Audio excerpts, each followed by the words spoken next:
Bonjour et bienvenue dans une nouvelle vidéo. Aujourd'hui je voulais vous parler de carence parce que je pense en avoir parlé pourtant dans une vidéo, mais dans le doute, vu que j'ai lu des questions dans les commentaires concernant les carences et l'alimentation intuitive, je me suis dit que j'allais quand même en toucher deux mots dans cette vidéo, en espérant que si jamais j'ai déjà fait une vidéo sur le sujet, que ça vienne éventuellement compléter et que ça soit pas mot pour mot de la redite. Désolée si c'est le cas. Si vous avez déjà vu cette vidéo auparavant quelque part sur la chaîne, n'hésitez pas en commentaire à me mettre le lien de cette vidéo parce que j'avoue que je n'ai pas le temps de regarder une par une toutes les vidéos là que j'ai pu faire dans lesquelles j'aurais pu en parler. Donc concernant les carences, il faut savoir qu'en temps normal, quand on mange de manière intuitive, on mange pas forcément que des produits gras, que des produits sucrés, même si ça arrive très souvent au départ et c'est normal parce qu'on est dans de la compensation. Au bout d'un moment, en fait, on va pouvoir se rendre compte que notre corps nous envoie des envies de manger qui ne sont pas que sur ce type d'aliments, mais qui peuvent aussi arriver sur de la viande, sur du poisson, sur des légumes en particulier ou des fruits en particulier. Et c'est en fait cette envie de manger un aliment spécifique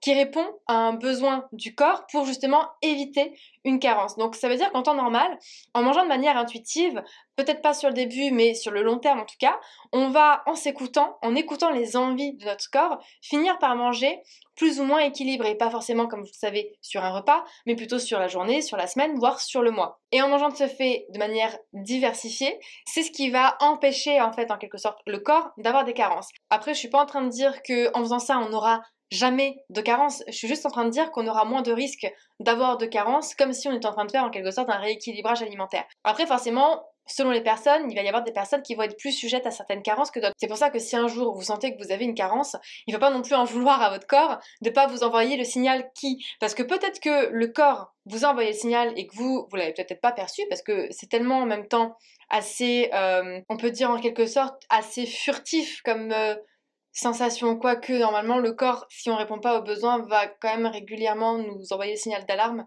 en disant il faut manger de ça. Mais il se peut aussi que le corps ait besoin d'un nutriment en particulier et que on n'aime pas les aliments qui comportent ce nutriment-là en particulier. Ce qui fait que vu qu'on n'aime pas, notre cerveau va en fait l'enregistrer comme étant en quelque sorte toxique pour nous. C'est pas réellement toxique pour nous, c'est juste que à ce moment-là, nous, on n'aime pas et donc notre cerveau fait ce lien-là.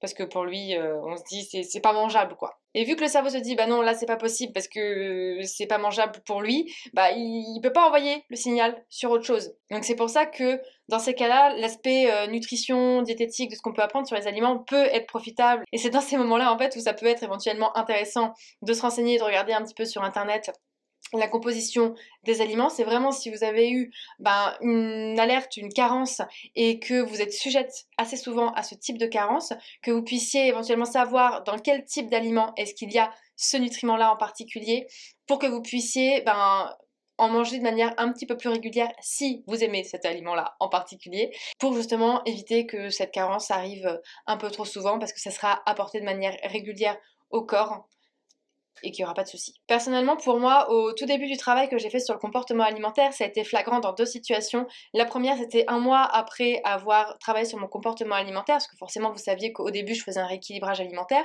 Donc, je mangeais tout bien équilibré. Et une fois que j'ai travaillé sur mon comportement alimentaire, je mangeais plus de fruits, je mangeais plus de légumes, plus de poissons, enfin...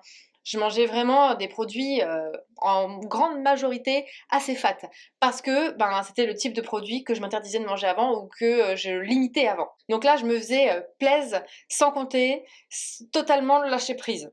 Et en fait, ce qui s'est passé, c'est qu'au bout d'un mois, quand je suis allée faire les courses à grands frais, j'ai ressenti l'envie, le besoin de manger du poisson, des fruits de mer.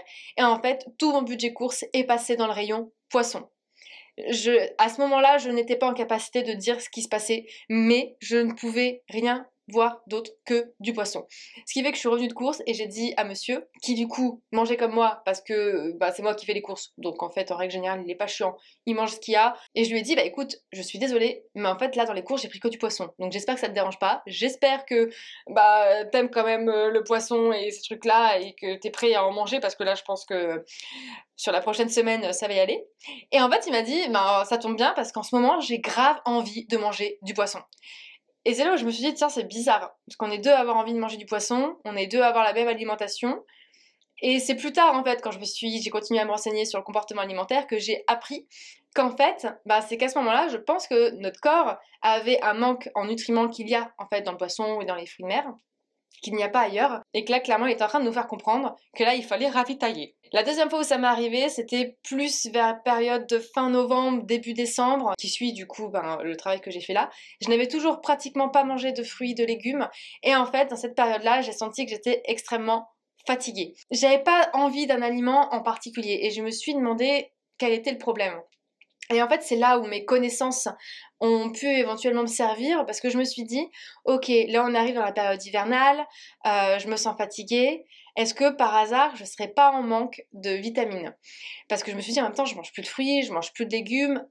À un moment donné, c'est peut-être lié aussi. Et en fait, en pensant vitamines, le premier truc qui m'est venu en tête, c'est la vitamine C. Et je me suis dit, c'est vrai que c'est pas déconnant parce qu'en plus là, on rentre dans la période hivernale. J'ai pas fait le plein cet été avec les fruits et les légumes qui peuvent en apporter. Et en fait, au moment où j'ai pensé vitamine C, j'ai eu une folle envie de manger des oranges. C'est même pas que j'ai fait le lien vitamine C orange parce qu'on peut trouver de la vitamine C ailleurs que dans les oranges, mais à ce moment-là, j'ai eu une folle envie de manger des oranges.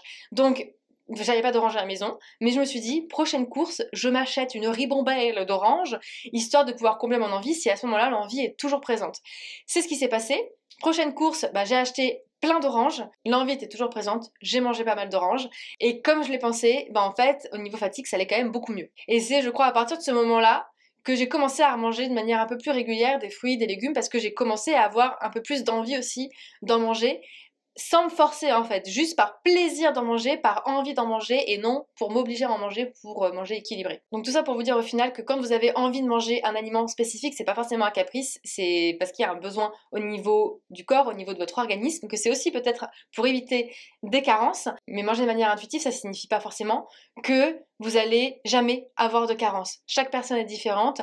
Le tout, c'est de pouvoir faire un minimum confiance à son corps. Et si vous voyez que, en fonction de vous, de votre organisme, il y a besoin parfois de supplémenter et de privilégier certains aliments, ben n'hésitez pas à le faire. C'est un petit peu comme en naturopathie. Si vous faites un petit peu de naturopathie ou si vous avez déjà vu des naturopathes, le but c'est d'être flexible dans ce qu'ils vont vous donner et de vous servir en fait des informations qu'ils vous ont données pour parfois inclure des fruits ou des légumes, des aliments qui peuvent aider votre organisme à fonctionner un petit peu mieux que ce qui peut le faire au moment où vous êtes en train d'analyser tout ça. Donc voilà pour la vidéo d'aujourd'hui. Comme d'habitude, si vous avez aimé la vidéo, je vous laisse la liker et vous abonner si c'est toujours pas fait. Et puis je vous dis à demain pour une nouvelle vidéo.